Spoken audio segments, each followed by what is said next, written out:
I want to solve this system of equations by any method.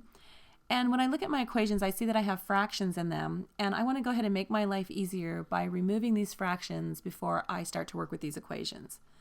So I look at this first equation and I see that my denominators are 2 and 3, and the least common denominator between 2 and 3 is 6. So I'm going to go ahead and multiply this equation by 6. So 6 times x over 2 will give me 3x. 6 times y over 3 will give me 2y, and 6 times 7 will give me 42. Now I want to go ahead and eliminate my fractions from this equation as well, and I see that my least common denominator here is 12. So again, I'm going to multiply this entire equation by 12. So 12 times x over 4 gives me 3x. 12 times 2y over 3 gives me 8y, and 12 times 8 gives me 96.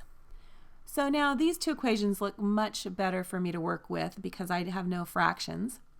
And I'm going to go ahead and choose to eliminate the x's here.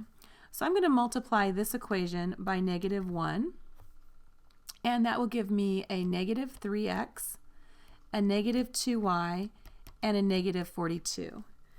Now I'm going to be able to add these two equations together and notice that my x's are eliminated. That will leave me 6y equals 54. Divide by 6 on both sides, and y is equal to 9. Now remember, we're not done until we found both x and y. And again, I can choose any of these equations to substitute back into. And I'm just going to go ahead and choose this one right here. So 3x plus 2 times y, but y is 9 now, equals 42. Or 3x plus 18 equals 42. Subtract 18 from both sides, and 3x is equal to 24. Divide by 3, and x is equal to 8.